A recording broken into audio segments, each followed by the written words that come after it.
नमस्कार. World of शोभा या चॅनलमध्ये आपल्या सर्वांचं खूप खूप मनापासून स्वागत. आज रेसिपी पालक ज्यांना आवडत नाही आणि मुलं कंटाळा करतात पालक खायला, पण काही मुलं अशी आहेत की सगळ्या पालेभाज्या आवडीने खातात. त्या मुलांचं मी कौतुक करते बरं. आज मी बनवते मटार पालक. साधी सोपी मटार पालकची रेसिपी आहे आणि कोणालाही आवडेल. नवीन नवीन रेसिपी पाहण्यासाठी वर्ल्ड ऑफ शोभा चॅनलला सबस्क्राईब करा, बेल आयकॉन क्लिक करा. मी रेसिपी अपलोड केल्यानंतर त्याचं नोटिफिकेशन पटकन मिळेल. आज रेसिपी ढाबा स्टाईल मटार पालक. आपण कुठे बाहेर गेलो जेवायला, हॉटेलमध्ये गेलो तर ऑर्डर करतो अशा रेसिपी. का होणार नाही, तशाच रेसिपी हॉटेलसारख्या घरी होतात. पण कोणत्या पद्धतीने बनवते पहा. पालक मी धुवून चिरून घेणार आहे आणि थोडे मटार मी बॉईल करून घेणार आहे, कारण मटार शिजायला वेळ लागतो म्हणून. 2 जोडी पालक मी निवडून घेतलेला आहे आणि 1 वाटीभर मी मटार घेतलेला आहे, म्हणजेच हिरवे वटाणे.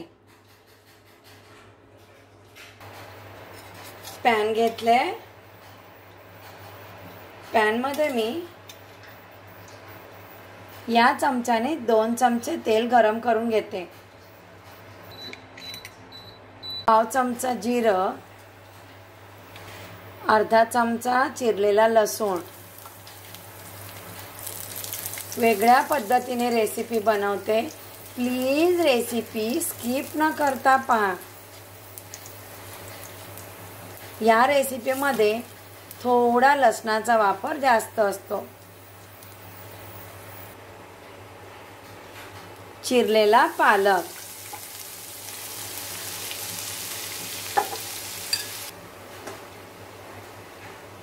पालक मी तेलावर परतून घेते.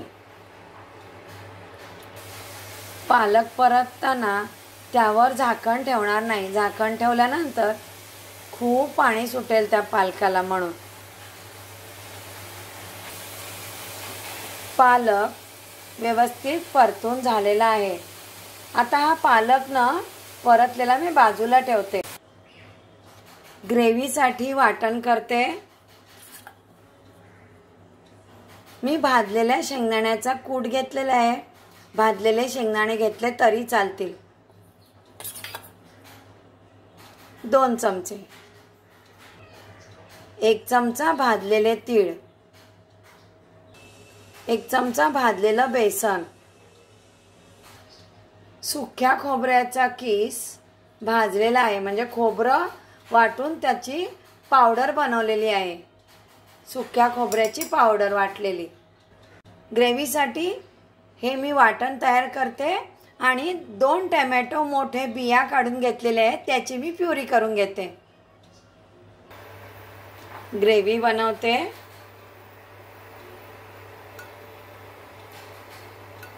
ग्रेव्हीसाठी थोडं तेल जास्त लागतं.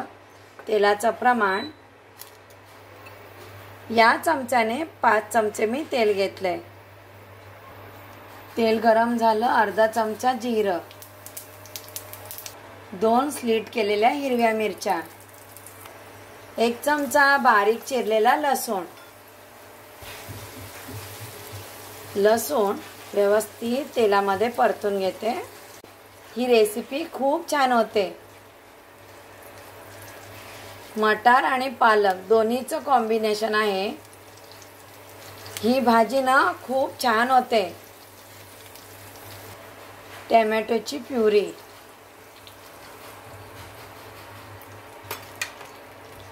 मी प्रत्येक रेसिपीमध्ये टोमॅटोच्या बिया काढून वापर करते. मी घरी सुद्धा टोमॅटोच्या बिया स्वयंपाकामध्ये वापरत नाही. आता मिक्स करते व्यवस्थित टोमॅटोची प्युरी. ग्रेव्हीसाठी वाटलेलं वाटण वाटण मिक्स करते मी। यामध्ये काश्मीरी लाल तिखट 1 चमचा, लाल तिखट अर्धा चमचा, पाव चमचा हळद, 1 चमचा गरम मसाला, अर्धा चमचा धणे पावडर, अर्धा चमचा जिरे पावडर। आता या ग्रेव्हीमध्ये मी मटार आणि पालक ॲड करणार आहे, त्या अंदाजाने मीठ घालते। तुम्ही रेसिपी होत आली की शेवटी मीठ घातलं तरी चालेल। मिक्स करते।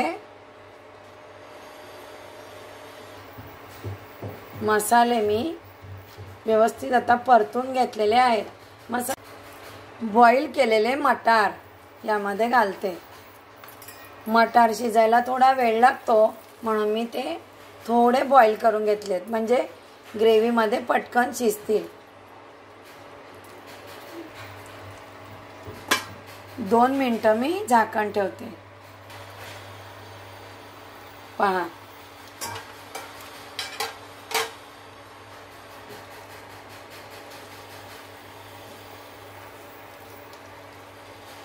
आता ग्रेव्ही छान व्हावी आणि पटकन व्हावी हे मी गरम पाणी घेतलेलं आहे।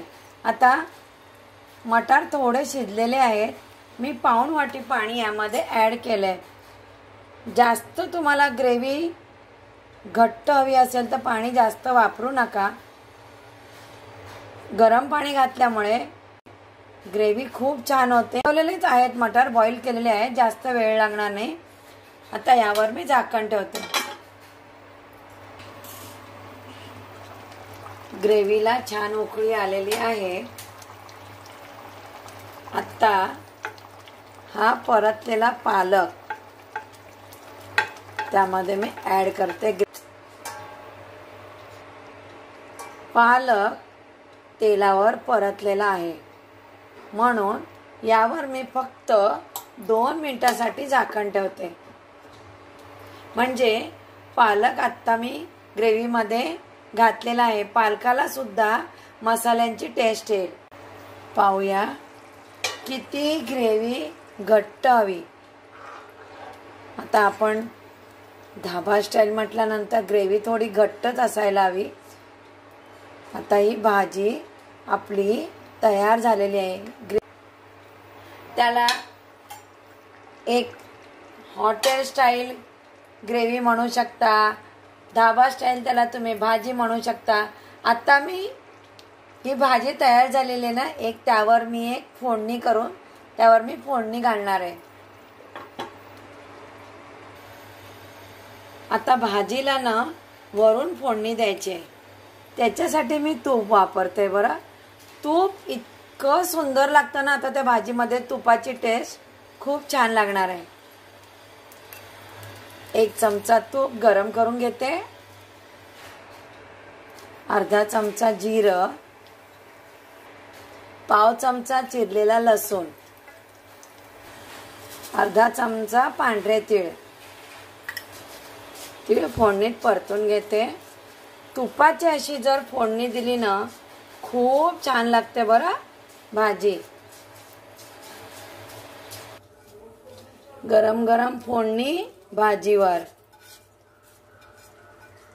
तुपाचा एक छान स्मेल येईल त्या भाजीला। मटार पालक धाबा स्टाईल भाजी तयार। तुम्ही पाहू शकता किती घट्ट ग्रेव्ही बनवली आहे। अशी घट्ट ग्रेव्ही असेल तर मुलंही आवडीने खातील। मी भाजी आता सर्व करते। आता ही जी भाजी बनवली आहे ना, भाकरी, ब्रेड, पोळी, पराठा, नान आणि भात कशासोबतही खाऊ शकता बरं। थोडी ग्रेव्ही आहे आणि वेगळी टेस्ट आहे, कोणालाही आवडेल। घरातलं साहित्य वापरून आपण हॉटेल स्टाईल किंवा ढाबा स्टाईल भाजी घरी बनवू शकतो। तुम्ही पाहिलं असेल, सगळं साहित्य एकंदरीत घरातलंच वापरलंय मी। अशा वेगवेगळ्या पद्धतीने आपण घरच्या घरी भाज्या बनवू शकतो, तशीच मी पण बनवलेली आहे. रेसिपी आवडली तर रेसिपीला लाईक करा, रेसिपी शेअर करा आणि वर्ल्ड ऑफ शोभा चॅनलला सबस्क्राईब करा. नवीन नवीन रेसिपी तर मी घेऊनच येणार आहे बरं. नमस्कार.